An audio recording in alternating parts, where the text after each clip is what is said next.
So hey guys, welcome to Appalachia's Homestead. Patera with you today. This video is filmed in like 12 segments because it has just been so crazy.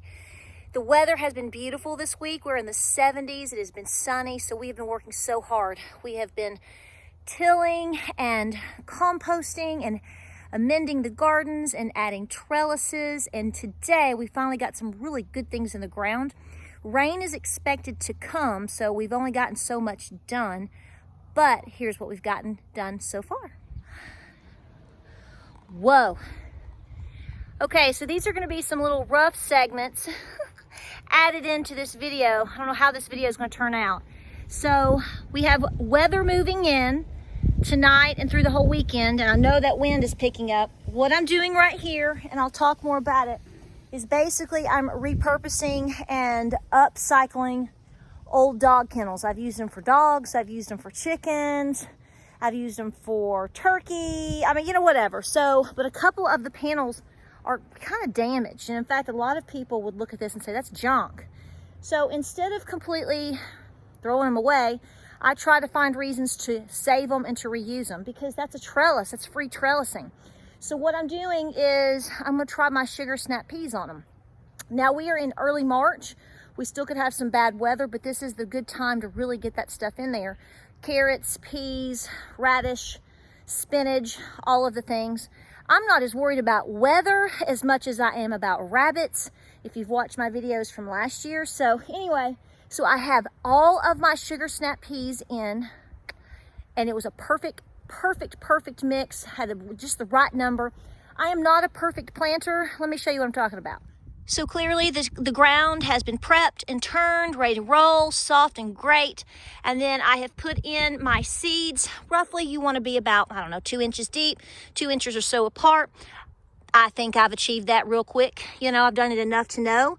And guys, you know, again, gardening is supposed to be enjoyable. If you sweat the small stuff, it takes the joy out of it. So you kind of have to do the best you can to a point, and then you throw your hands up and you go, amen, hallelujah, Lord, bring on them sugar snap peas. I thank you. Okay, so I'm just simply going to cover that up. It's going to rain tonight in the next couple of days. I'm going to let that take over as it may. These peas have been soaking since early this morning. You could let your beans and your peas and things like that soak for a good several hours, up to 24 hours prior to planting. It's better to do so, they say. But if you know a lot of rain is coming, I don't sweat the small stuff too much. So we're moving on, people. Let's get them carrots out.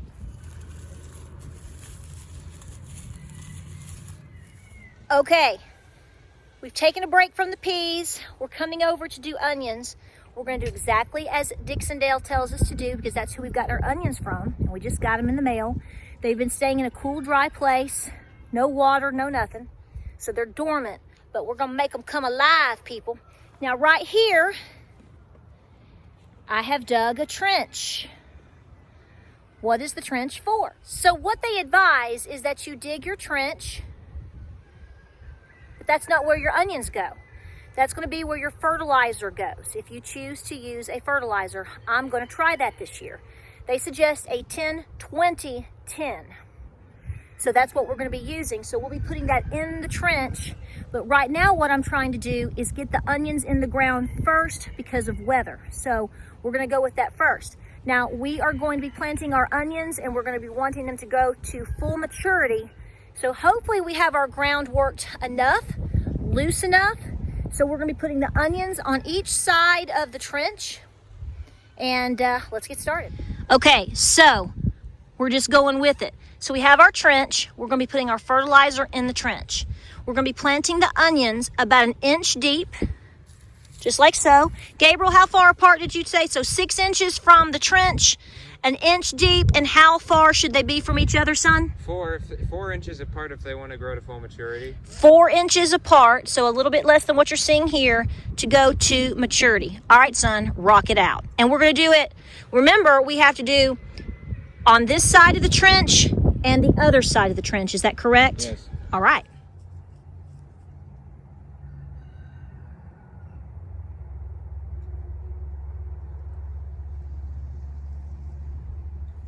Okay, so while Gabriel is working on my onions, I'm going to be doing my carrots. And I'm doing mostly Danvers, the half long. They worked great here last year. These also, the Corota, these were great as well.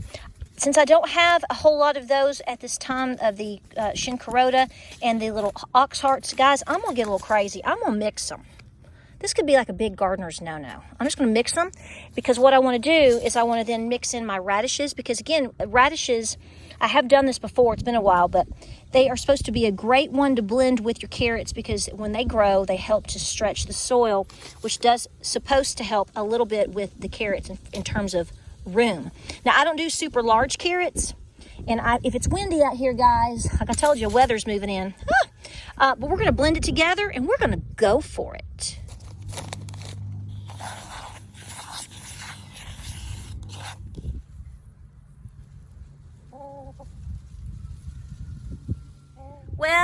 Well, you know what the number one problem with a lot of people these days is they don't keep their word. So we had a gentleman who was supposed to be hooking us up with a ton of wood chips, and guess what? Never showed up. So I'm going to be switching this year and using some of the woven mat, landscaping mat. A lot of you out there have tried it, had success. I have friends that have tried it, had success. My uncle used it many years ago with his tomatoes and had a lot of success. So I've already got it in. We've already ordered it. So that's going to be coming in May. So stay tuned for that. But here's what I'm working on right now while we continue to push into spring. Now, depending on where you live is going to determine exactly what you're going to be doing and what you're going to be planting. We have pruned our blueberries. I'm going to be fertilizing my blueberries. I have added elderberries, and I'm working really hard on repurposing and utilizing anything and everything that I have here at the home. I try not to just throw stuff away. I try to go, can I use that for something else? How can we transform that? Can we upgrade it and make it better? Because that's how you save money, and that makes you and your homestead just so much more worthy because you've put your mind into it, you've put your back into it. It's much easier to go out and just buy stuff, but when you can upcycle it and make it fantastic, that's pretty awesome too. Now, I have been doing some burning of some certain things over in here. Putting things in here to burn is, anytime you can do that. A lot of times people do a lot of burning and burning of underbrush sometimes in the fall and letting it sit. That didn't work for us this year because of the schedule of moving into the home, but we're doing some of that now. You can still see some of the remnants of my Missouri Wonders here on this trellis. I have a massive amounts of seeds from the Missouri Wonders this year.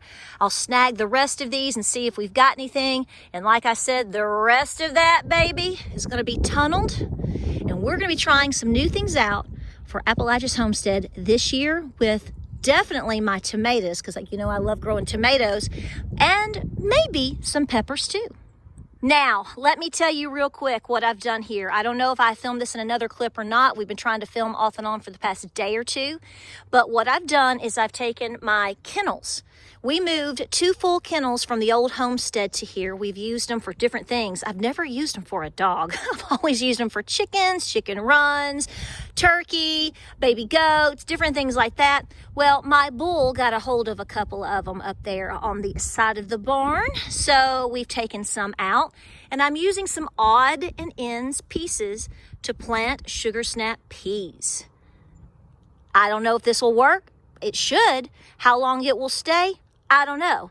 This is what we find out when we try new things and are willing to experiment with our gardening. Now, also in a mad rush today, you really can't tell because of the way the sun is. I have put in 4 massive rows, massive to me, of carrots this year. So this is my peas and carrots garden. That is what I wanted to focus on for early crops. And I've done a mix of carrots, a little bit of radish. And again, always think about what you like. So while we're planting, we're getting early crops in. Like I said, we're doing onions. We're going to be doing some spinach. I've got a beautiful green stalk now, going to be using it. Lettuce, doing some snap peas. My potatoes just arrived, so they are ready to be opened and cured and set to put in the big garden up here. Here is what I want you to think about the most as we all start entering garden season 2021. So somebody was just asking me yesterday on my Facebook. They were asking me, how did I learn all that I know? What did I do? How did I do it? Folks, I grew up around people that gardened and, you know, lived in Appalachia. And I had a great-great-grandmother until I was 16 years old. And I've told you all this 100 times before.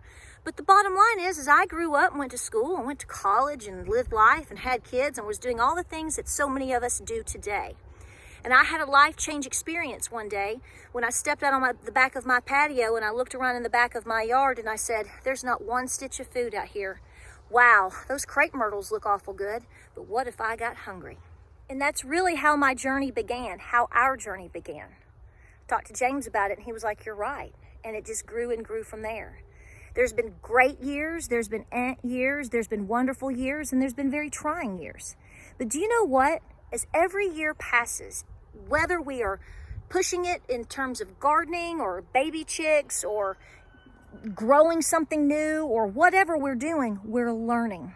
And that is the most important element in this whole thing. Yes, I want my gardens to flourish. I want to have a huge harvest and I want to grow and stow and pack all kinds of food away. But the most important thing in all of this is what we're learning. And if we fail, sometimes, not sometimes, all the time, that's where we learn the most. But most importantly, whether your children are out helping you day in, day out, my kids aren't helping me with everything all the time, every day. They're young men, they're developing their own lives, they're in school, they're doing all sorts of things. So mom and dad are doing what they do, but my kids are growing up in this environment. They're learning from it as they go. They are participating in a lot of these things. They know the difference between a homegrown tomato and one that comes from Kroger because they've experienced it. They've also seen us fail. So when you get out there and you garden, try to get your kids and grandkids involved. Let them live it, let them see it, let them grow it, let them fail if they do. And lastly, listen, I know we come to YouTube and we go to blogs and we go to all these different things and we see all of these beautiful pictures on, oh my gosh, Instagram and all of these major channels and all of these things. And it's just like, it's always so fabulous. And a lot of the times it is. But a lot of the times it isn't. So you have to apply what works for you.